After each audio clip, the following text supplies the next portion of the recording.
forget to like and subscribe. And hit the notification bell so we can go to college and get more knowledge. Welcome back in the place to be with the CBDC Assets Group. Thank you all for being a part of the group. I just want to say thank you to everybody that's supporting us over on cyberhodlgear.com, purchasing all of our CBDC Assets Group merchandise. Thank you again. Your support means a lot. Welcome back once again with me, Corey. Thanks for being part of the CBDC Assets Group. Today we're talking about the indicators in XRP. As you can see, we're down to 59 cents. We can do it. Almost 60. We're going to talk about predictive programming and what it means and why they would use this technique, and give a couple examples of this predictive programming in multiple areas on the internet and through government. I also want to take some time to talk about an interesting clip I found talking about the future of Swift. So without further ado, we have the volume. It's not looking good. Market cap, slightly bearish. I don't pay attention to this stuff because I pay attention to the volume, the indicators, but I don't pay attention to this little technical score because regardless of what they say, I'm stacking now for later. Discipline is choosing between what you want now and what you want most. With no further ado, here we go. Okay. Just to also kind of break it down a little bit and where they're used and how they're used. Tether is primarily used outside the United States. USD coin is mostly used inside the United States. A lot of that has to do with who's backing it, right? USD coin, Circle, and Coinbase, right? Center. Tether, Tether.io, Bitfinex is its primary backer. Okay. All right, so these stablecoins have been out there for quite a while. We've definitely seen growth over the past year, fueled by these new, I call them new, but buzzwords like DeFi. It's not new, but it's definitely come into its own in the past year, right? So the OCC said all the way back in 2020 and in January of 2021, hey, banks, you can use stablecoins. Banks, you can custody crypto, second interpretive lever, and hey, you can hold the reserves for stablecoins. Okay? All the way back in 2020.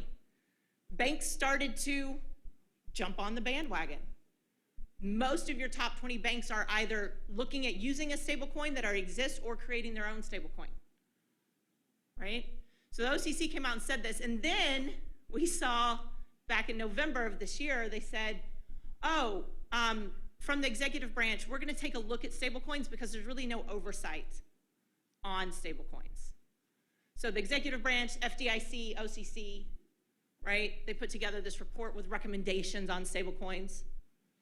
Okay, and then we saw the Fed last week put out the paper finally on the digital dollar, right? And I don't know if you guys have read through it, but our interpretation is that they really don't have any intention of creating a retail CBDC. And this is why. Stablecoins are already filling that role, right? Stablecoins are already filling that gap. Mentioned Swift earlier. Swift won't exist in a couple years. Swift just started getting into the crypto bandwagon. It's a little late. Stablecoins are already filling that role of payment settlement. Swift won't be here in a couple of years. That's a pretty bold statement. But she knows. I've been screaming this at the top of my lungs to anyone that would listen or anybody that even knows what Swift is. That's the difficult part, finding somebody who understands what Swift is. It's a messaging system between banks that allow them to all operate on the same playing field. Moving along. Predictive program. Oh, I got some bullshit up on here. Hold up, let me wipe that off. Oh, wait, that's their logo. Oh. Anyways, some bullshit right here. So predictive programming is a theory that the government or other higher-ups are using fictional movies or books to mass mind control as a mass mind control tool to make the population more accepting of planned future events. Now, I don't dig the conspiracy theories as much. I need factual information. But there's a little bit of interesting stuff in here. But of course, coming from this website, I mean, Oh, this is the people that got their teeth kicked in this year by that one team. The one up north. They always talk about it. Anyway, moving on. Predictive programming at its core is a tactic to reduce resistance by introducing concepts that seem far-fetched and continuously reintroducing them to make these concepts appear more likely or at very least acceptable. And this is the heart of predictive programming right here. And they talk about movies and stuff, and the reason why movies and television are used as a common vessel is because a person typically perceives it as entertainment, and it's easier to get into their subconscious that way. Here we go. Here's an example of that. Business Week, Bloomberg. What happens when Russian hackers come for the electrical grid? Here we go. Fear-mongering, as some people might call it. Emergency training at a restricted facility off Long Island has aimed to minimize the potential catastrophic effects of a cyber attack on U.S. power infrastructure. This came out a couple days ago. I like the graphic right here. Putin over there pulling it. It's pretty funny. Yeah, so I'm happy that they are practicing this, because I think that's something that we should understand and have a plan for. But if you notice right here, the Defense Advanced Research Projects Agency, DARPA, the research arm of the Pentagon. This is who's in charge of this. And if they don't already have a plan, then we're screwed. That's for sure.